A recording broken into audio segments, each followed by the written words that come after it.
I've been back in the sports card hobby for over 5 years now, and I've made some big mistakes buying sports cards along the way. I want to help you avoid those mistakes, whether you're a speculator, flipper, or just a pure collector. Let's talk about it.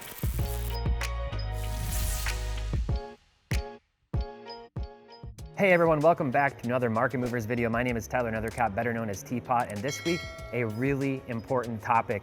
I'm here to help you avoid making some big time mistakes when it comes to buying sports cards. And honestly, it really doesn't matter if you're here for flipping purposes, investing long-term, if you're just a collector who wants to buy cards. All of us do that one thing, we buy sports cards. And making mistakes can be costly, it can be humiliating, it can be much worse than that. So I want to talk through some of those big mistakes today. And as always, if you want to use Market Movers, we're going to show some of that off today. You can visit marketmoversapp.com, use promo code DIVE. You can try it completely free for 14 days, and then you'll get 20% off for life. If you sign up for an annual plan, that works up to like $6.67 a month to start using Market Movers. So give that a shot. As we talk through some of these things, I'll show you why it's valuable and important. I'm going to start out with mistake number one, and that's believing that all of your cards are just going to go up in value over time. That simply is not the case. When I was a kid, like many of you, I'm sure, who maybe collected during that junk wax era that I highlighted last week, or even into the 90s, I just assumed, hey, I'm having fun. I put my cards into binders. I put them into mom and dad's basement or attic for 20, 30, 40, 50 years. And when I pull them out someday, they're all going to make me completely rich. And the reality is that's just not the case. In fact, unfortunately, it is mostly the exact opposite. Most sports cards, I'm talking the significant majority of sports cards, will go down in time over value. Some of them way down. We're talking about $1,000 potentially down to $1 for certain athletes. And why is that the case? When rookie cards come out, when a new draft class happens, all these players get hyped based on the potential, based on what people hope and dream that they could do for their team, for the sport, for their collections, for other purposes, for their fantasy teams. They're all rooting for these athletes. But the truth is, you're only ever going to have a few generational talents, people who transcend their particular sport and who people remember the most over time. So think about basketball. Let's go back in time for basketball. Think about Wilt Chamberlain and Bill Russell. Think about Kareem Abdul-Jabbar and Dr. J, Bird and Magic, MJ and Kobe, and LeBron and Steph. Two players, really, from every generation. Yes, they can have some overlap with each other, but it's more like two names from every undefined generation that hold value long-term and actually will continue to appreciate largely over time with their cards. Not necessarily all cards, but at least their key rookie cards, their iconic cards. We have a saying, I mentioned it last week, any Jordan is a good Jordan. That's true. Any Jordan's a good Jordan. Any LeBron's a good LeBron. Any Tiger Woods, any Wayne Gretzky. These are good cards. They're going to have value. So I'm going to show you what that looks like. There's a bit of a pyramid and an upside down pyramid that we're going to talk through. The most important thing, I said this last week, I said it in our Dummies book, have realistic expectations, especially if you're buying cards now. If you're buying cards today and you're thinking, I'm spending, thousands of dollars, whether it's sealed wax, you're ripping things, you're getting things graded, just expect that most of those cards are going to go down over time, and really in a short period of time in many cases. So let's kind of get in. I'm going to look at a little slideshow here with you from my computer before we start moving around a little bit more and talking through some other things in Market Movers. So here I've got two different pyramids, one right side up, one facing the other direction, upside down. This represents players who are at the top. So if you were building your player pyramid, here you might say Michael Jordan and LeBron James, however you want to rank this, okay? You might have Tom Brady, you might have Wayne Gretzky, you might have other athletes in here. Put them at the top of the pyramid, and when you do that, pretty much all of their cards are going to have some value, anything from $1 into millions, literally. So that's why this whole pyramid is green. When we switch over here, if you have players in this tier, the distributed tier where there are many, right, many different players, this would be players who, believe it or not, are like Pro Bowl, All-Star game caliber athletes, but who aren't considered in that all-time great conversation. When you start getting past the top 25 all-time and you get into this tier, these are the ones who, many of their cards, not going to have any value. Second, third, fifth, 10th tier cards, very little value. Rookie cards are going to have some value, and so you get more value as you get down into the most rare and the most important cards of them. But even then, it might not even scratch the surface of like what some of these high points are going to do for these athletes with their rare cards. So in this case, let's think about Tom Brady. Tom Brady at the top of the mountain, All of his cards worth money, all of them. Then we come over here, I've got a guy like Donovan McNabb. You may remember Donovan McNabb. Donovan McNabb, the 6-time Pro Bowler, the MVP 2 finish in his second year in the NFL, by the way. So a lot of hype around this guy early on. He made it to a Super Bowl. They lost. 35th all time in passing touchdowns is Donovan McNabb, plus 29 rushing touchdowns. So if you put him in that conversation, he's actually got more career touchdowns than Drew Brees does, believe it or not. So really interesting. If you look at a guy like McNabb, he'd be in this category, like sort of in that outside of the top 25 players of all time. So only his most rare, most important cards are going to have any kind of value that's going to make you stop and look at it. So don't believe me on this. Let's look at a few sales examples. This is Donovan McNabb's 2000 Fleer Showcase Masterpiece 1 of 1. 1 of 1s, though you have 1, 2, 10, maybe even 40 1 of 1s of a given player in a product today from Panini and or Topps, back in the late 90s and into the early 2000s, in many cases you'd only have 1, 2, maybe 3 1 of 1s from a given year for a player across all products. This is a big card. This is a very big card. And in fact, this is one of the biggest sales. I think this actually may have been the largest sale for a standalone Donovan McNabb card this year in 2024. This sold on May 5th, 2024 on auction. So this card sold for $720. $720 for a 1 of 1 of a 6-time Pro Bowler who is 35th all time in touchdowns. When you look at prices today of many players' cards that are not 1 of 1s, rookies, that actually seems like a screaming good value.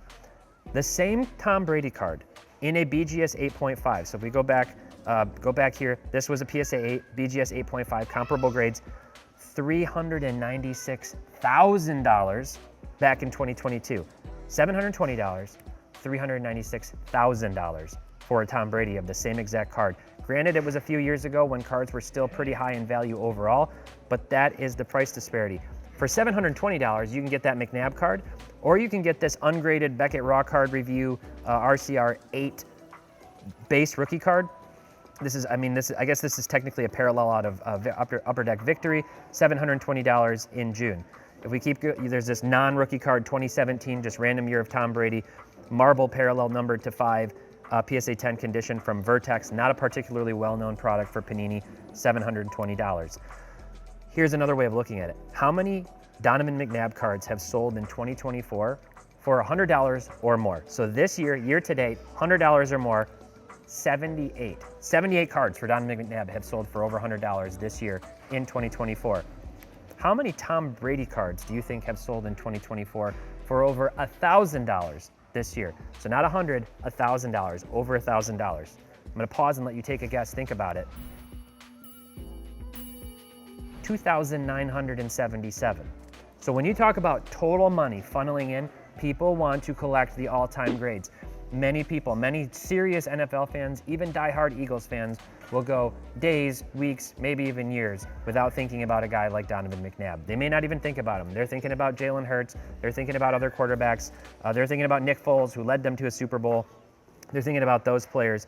So this is really important for you to understand that most cards are going to go down in value over time. They're not going to rise. That's why a lot of people like to collect the all-time greats. They like to go after rare cards, but those cards often cost a lot of money. So if you're in this just for the money, know that. And even if you're in it for collecting, but with the goal that someday you're going to hand your collection off to your children, to other family members, to friends, to charity, to something, and sort of cash out, like get rid of your collection and sell it off, honestly, in most cases, you'd be much better off just investing that money into the S&P 500, into some index, some stocks, some mutual fund, doing that to guarantee that there's going to be a payoff with interest appreciating on that over time, as opposed to putting it into sports cards, unless you've got the money and the capital to put it into the most iconic cards and let those sit over time. So mistake number 1 is expecting that all of your cards are just going to go up in value over time. All right, so mistake number 2 that you do not want to make is buying at the wrong time. And again, this isn't as much like if you're planning to flip the card, although obviously you don't want to buy at the wrong time, but even if you're a collector, you just don't want to leave money on the table. Everything's opportunity cost. So as you're growing your collection, you don't want to spend $200 on a card that you might be able to get at a different time of the year with a little more patience for half that price, eating into the rest of your sports card budget. So let's take some cards for example here. Let's take this pink ice Victor Wembanyama card out of 2023 Prism. It's PSA 10. This card, one of the examples of when you don't want to buy this card is right when it comes out. And especially with PSA 10s, so the product has been out for a little bit, people start submitting these cards. The first ones to pop in PSA 10 condition always come out at a ridiculously high price. So do the raw cards right after the product releases. If you've got the patience and you wait a little bit, they will always, and I mean always, come down in price and in a significant amount of ways. So if I'm looking at Market Movers here, I've got this card pulled up, okay? This card started out, the first sale of this card was April 2nd when Prism came out in PSA 10 condition, sold for $1,300. And you can see, it's just been coming down, down, down, down, down. And most recently, over the last 30 days, has settled in around $476. So they've got, you know, different prices on these. Obviously, they put $500 on the sticker here. There have been some sales at that price point, but that's what happens to all these cards over time. Even if I switch from Pink Ice to the base card, we'll see the same thing. Let me go 365. Yeah, this card when it came out was selling up around in the $500 range. Now it's down to $95.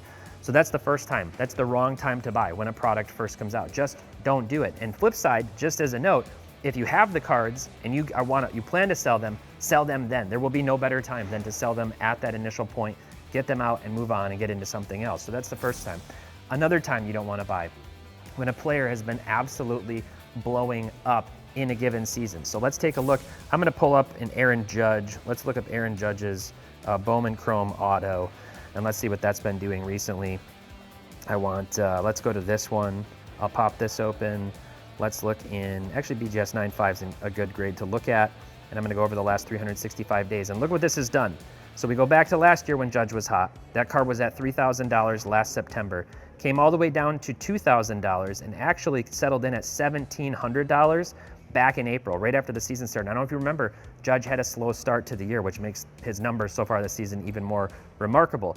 That card most recently sold for $4,150. So what that means is it could keep going up. Like you could have said, well, I don't want to buy this card for $2,520 when it was just down in the 1700s a few months ago. And obviously it keeps rising. But when a player gets hot like Aaron Judge, and I'm talking like MVP front runner hot, Judge, Ohtani, and others, my advice is to say, I don't want to buy in right now. That can be really, really hard. You get FOMO. Maybe you're just excited. You're like, you know what, this guy's awesome. I think he's a Hall of Famer. He's going to be the greatest from this era. Oh, I got to get in now before it's too late. Pump the brakes. Just wait. Wait until the off season to buy, which ties into the other wrong time. Don't buy during the playoffs when a team is hot, and don't buy right before the season is about to kick off. Let's take the NFL, for example. Many football players' prices right now will have topped off. They're gone up. Patrick Mahomes cards, though it might sound insignificant, are up like 10%, 15% over the last 30 days. He's starting to get some run up on his cards. This is the wrong time to buy. You want to wait. You want to wait a month, 2 months into the season, or you want to buy about a month to 2 months after the season ends to save yourself some money. So tip number 2, just don't buy cards at the wrong time.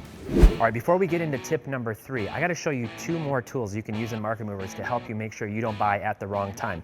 So the first one is price movements. Price movements takes our database of 3.9 million cards and rapidly growing and aggregates them all and lets you see which ones are going up and down the most over a given time frame. You can do the same thing for players. For any player we're tracking cards for, you switch to by player, okay? Then let's say I want to change this time frame to 180 days. So now I've looked at which players have gone up and down the most. If I change this and I switch it to go in the order of which players have gone down the most, then I can start to look for buying opportunities. Now, one thing you'll notice here, a couple things that can cause, let's say confusion on this page. When we only have one card for a given player or subject, or when their cards are low dollar, you see sometimes price volatility between $1 and $5 cards. So you can come in here, I like to put in filters. Let's come in and I'm gonna say that I want a minimum number of sales to have been, let's say 100. And let's say that I want the price threshold on average to be a minimum of $25, okay? That's gonna help me get a little bit more refined data of a bigger sample size for specific athletes to see who's gone down the most. All right, so now I'm looking at the last 180 days, and I filtered this down to basketball too. And surprise, surprise, no surprise, honestly, you can see Victor Wembanyama over the last 6 months is down more than any other basketball player during this time frame. What does that mean? 2 things. I think there's gonna be a lot of hype. There is a lot of hype. There's still a lot of hype into Wemby. Part of the reason those prices are down so much is because of what we looked at with cards like that Pink Ice and other Prism cards. They start out super hot, then they come down. This happens universally with the most hyped number 1 picks in every sport. As their cards release, they come down in value. But that also tells me if I want to buy low, sell high, there's almost always a little bit of a rebound going into, or even a little bit during the season with those top players. So a guy like Victor Wembanyama, okay, maybe I want to buy him. Jaime Jaquez Jr., his cards are down a lot for that reason, but also because he played really well the first half of the year, and then he got hurt and didn't have as many minutes, and some other players were stealing his minutes. You can kind of scroll through this, look at other players to see, does anybody stand out here to me to say, I want to buy this player, I want to invest in their cards now, or I want to get them at a good deal? Use that floor to know which cards have gone down the most, which players have gone down the most, to laser in on ones where there might be buying opportunities. The other tool that I really like to use is price alerts. For any card in that 3.9 million card database, you can set a price alert. And what price alerts allows you to do is to know when a sale happens for a particular player, or a particular card, I should say, above a certain point, if that's your sell marker, or below a certain point, if that's your buy marker. So let's take this card in general. This is one that I want to know if this card goes above a certain price point of $50, I want to be notified. But let's say I come in here and I want to know when this Victor Wembanyama raw card drops below, and let's say $10, and I hit that. Now it's creating this alert. If that card drops below $10, it's going to send me a notification to my phone. It's going to send me an email. It's going to say, hey, this card just sold for a really cheap price. That lets me know to go out and start looking on eBay, other sites, cardshq.com, to shop for that card. So these two tools can really help you laser in on buying opportunities and to know when cards you're targeting have dropped below a certain threshold so you can get out and get one. All right, so tip number 3 has everything to do with discipline. It's really two different things. Avoid FOMO buying, and also avoid splitting hairs that could be costly and make you just miss out on the card of your dreams. So let's take the FOMO buying. I already kind of talked a little bit about this, but a guy who comes to mind this year is Paul Skeens. He's obviously been incredibly hot. He's had a phenomenal rookie season. He's right in that Rookie of the Year conversation in spite of not playing even the full year this year. And he had his cards actually absolutely go to the moon. So here I'm coming to the showcase and I see Bowman Draft, Paul Skeens, Chrome and Prospect Auto Refractor, PSA 9, $1,000. That card most recently sold. The last two sales were $1,095 and $1,300. You can see another one for $726. So a little bit all over the board. But look at what's happened to him over the last 6 months. These cards came up, up, up, up, up, up. This person who paid $1,358 for this Paul Skeens card is kicking themselves.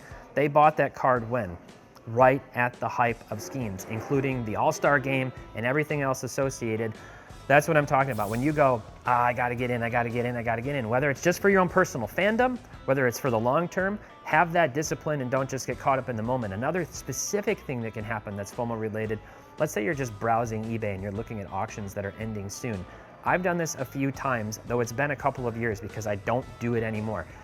You suddenly see this card and it's got, I don't know, 42 seconds left. You don't even have enough time to comp it out. You're just looking at it, you go, oh man, this card looks really good. It's a, this is a LeBron James auto and I've got to have it. And you just like hit a number and you hit a button and then you win it and you're like, oh, this is awesome. And then you pause and you go look up that card and you just paid 20% more than what that card should have gone for, or even worse, maybe somebody was shill bidding that card and they got you. They got you locked in to where you're stuck now with that card. You have to do the right thing. You need to pay for the card. It is not any excuse to go to the person and say, I didn't really think about it, or even worse, lie and make up some excuse about how your cat fell on your phone and hit the bid button. Don't do that. I've talked about those things not to do. Don't do that FOMO buying. Just be disciplined. Don't make rash decisions. On the flip side, don't split hairs over different card prices. Don't get down to the 5% mark. I'm going to tell you a little story, and it's a sad one because I would still have this card in my PC to this day. The night before Kobe Bryant passed away, I was on eBay and I was negotiating 2 different Kobe Bryant Kaboom cards from different years with sellers, and I was haggling over $5, $10. Now that sounds crazy knowing the price of Kobe Bryant Kaboom cards today, but if you go back to that point in time, believe it or not, they were down around like $80 to $110 for a Kobe Bryant Kaboom. It was before Kabooms blew up, it was before the sports card hobby blew up, and it was before Kobe Bryant passed away. So I went to bed having sent a counter offer to somebody, and they probably would have accepted it the next morning. And then I woke up to the news and the alert on my phone that Kobe had passed away. Both cards, unsurprisingly, were gone, had sold or been pulled down by the seller, and I never got a chance to get one of those cards. And it's because I was dickering over a small amount of money, which is pretty negligible. If you go back to that Wemby card, that pink ice at $500, Yes, margin's important and all of these things, you got to take all that into consideration. But if you know that card just sold for $476, you see it for $500, you have an opportunity to buy it. Maybe on a commodity card like that, you can wait. But if it's something you don't see every day and somebody has that card, don't get too hung up on comps. And this is coming from somebody saying this with a comping app, with a sports card comping app to check prices. Use the data to inform your decisions, but ultimately it's a decision about what you're willing to pay. And also keep this in mind. If nobody's ever willing to pay, even at comp or above the last comp, sports cards will all just go down in value over time. That's what will happen. So we don't want that. We want these cards to retain their value. It's okay to pay up a little bit for something rare that you don't see every day. You and the seller both walk away feeling good. Don't let small amounts ruin your experience, cause you to miss out on cards, and then have missed out on something. Unlike FOMO, you actually just let it go and then you regret it for a long time. So that's tip number 3. All right, tip number 4 is focus. Focus, focus, focus. You don't want to start too broad and get your hands in everything. Don't have Pokemon syndrome, what I call Pokemon syndrome, the gotta catch 'em all fever. It doesn't matter if you're into baseball, if you're into basketball, if you're into football. Start with the sport that you like the most or that you know the most, and then laser in even more on a specific era, on a specific product, on a specific player. Get to know what exists out there and use data. Use the data like on Market Movers to see what do these cards go for, which ones seem to have staying power. Do that research, use product checklists. So if I'm into football, let's say I'm lasering in, and let's say I'm a child of the 90s, then you know what? This Jerry Rice, you want to explore a little bit. Coming to a shop can really help you just see what exists. Do your research. Look up that product. Find out how many years did it exist. You know, what were the parallels? What are the insertion odds of this card in this set? You know, what has this done from a price perspective over the last few years? And if it seems like it's crashing significantly more than other things, maybe that's a bad buy. But even from a collector experience, what you're trying to do is make sure you're putting your dollars to work, that you're not wasting money. I will tell you, consolidation is unavoidable for 99% of people, and it's not a bad thing.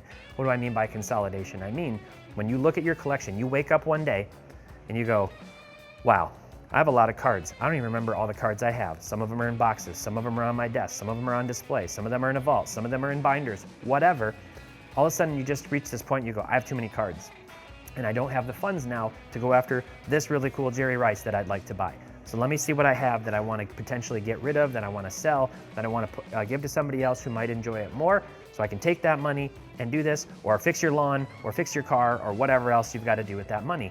Consolidation is going to happen. What you're trying to avoid is wasting money, because when you sell cards, you're almost always going to have to either pay a fee to sell it online, or you're going to take a percentage of the fair market value if you sell it to a card shop.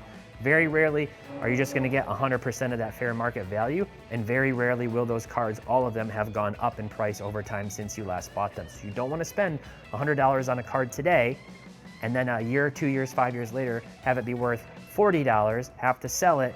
You basically just wasted that money over time, especially if you didn't even really enjoy having the card, if you didn't display it, if you didn't show it off to your friends, if you didn't look at it often. So that's what we're trying to avoid. If you focus, again, start with a specific sport like football, start with a specific era like the 90s, research the products, get into a forum like Blowout Forums and talk to people, see what they like. Ultimately, collect what you like, make your own decisions, but make informed decisions with data and feedback and qualitative analysis from other people. So rule number 4, to avoid making any mistake, focus. All right, mistake number 5. This is something you got to avoid. You need to avoid being too trusting in the sports card hobby. And I hate to say that, but anytime money's involved, anytime big money's involved, people are going to try to steal, they're going to try to cheat, they're going to commit fraud, they're going to do all kinds of terrible things. And there's a lot of ways that this happens in the sports card industry. We actually have a chapter on this, or a section in our Dummies book that we wrote on how to avoid getting scammed. There's another great book also called Spotting Fakes by Ryan Nolan. You can get that on Amazon. Both great resources.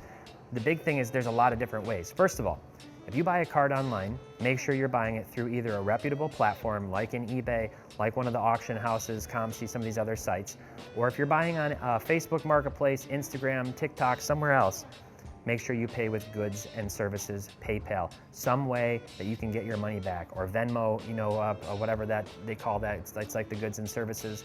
Make sure you have a way of getting your money back if the seller doesn't do you right, if they don't hold up their end of the bargain. I made this mistake early on. And most people make this mistake. I had a card on Facebook. Thankfully, it wasn't a terribly expensive card. I think it was like a $50, $60 card back then. But at the time, that was actually at the high end of what I was spending on cards. I paid for it. I was waiting. The guy said, oh, I shipped it, it should be there. He couldn't give me tracking. Eventually it became obvious when he started ghosting me and then disappeared off of his Facebook account that he had scammed me, and I'm sure many others. I had just sent him friends and family payment because he said, oh, for some reason he couldn't accept, goods and services. Just don't do it. Unless you absolutely, I'm talking absolutely know the person, unless they have a big online presence with tons of vouchers, unless you've done it in a server like our Discord server where somebody has vouchers, make sure you know the person and make sure you're confident you're going to get the card. Now, it is customary, I will say, if a person lists a card for like $500 and you want to pay goods and services, typically they expect you to add that 3%. Just ask them the question. Say, hey, look, I'm only comfortable buying this goods and services. Do you need me to add the 3%, or can you absorb that into your price? Were you planning on absorbing that? It's the same thing with shipping cost, but typically you want to have that conversation. And if you're looking to sort of get that insurance to yourself that you can get refunded if you don't get the card, that's how you want to do it. When it comes to fakes, this can be really, really difficult. Obviously, buying cards that are graded, authenticated, is better in terms of authenticity guarantee than raw cards, for sure. But even sometimes then, you get cards that are in a fake PSA slab. People are doing that. That happens especially with like Michael Jordan rookie cards and others. So there are ways, and Ryan talks through some of these in Spotting Fakes, on how to analyze a slab to make sure that it's real. PSA and the other companies continue to put more technology into that, so you can always go to their website to find out, what are the ways I can guarantee that this is a real slab. But beware of fake cards. Beware of cards that were backdoored, meaning maybe they were like a second copy that the printers or manufacturers made that somebody took out the back door. It might be missing a serial number. It might have some other attribute that's just missing from the card. Those are not the same thing.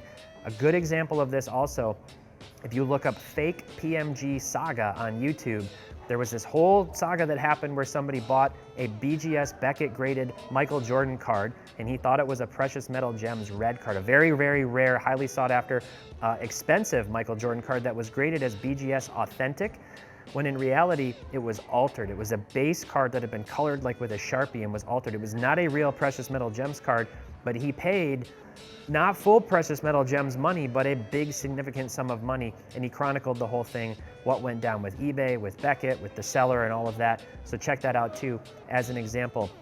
The biggest thing is you just can't be too trusting. Even if you're at a card show, if you're making deals and negotiating, beware of the person who walks up and distracts you while his buddy takes your case of cards or specific cards or your little envelope of money and takes off and disappears with it. You got to be vigilant. You need to always kind of have alarm bells on.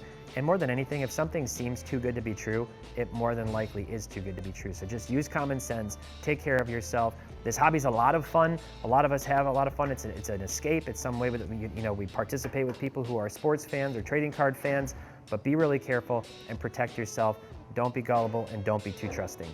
All right, so that does it for this week's video. Were these tips helpful? If so, let me know down in the comments. I can always make more videos like this. And if you want to see my 5 tips to protect yourself as a seller, I did that video. Go to our video section on this channel and search. You can even sort by popular. Right now, at least, it's the highest viewed video on this channel. So hopefully these buying tips are as useful to the rest of the community and to all of you. Make sure to like this video and subscribe if you would. That really helps us grow. And until next time, happy investing, keep on collecting, and make sure to have fun.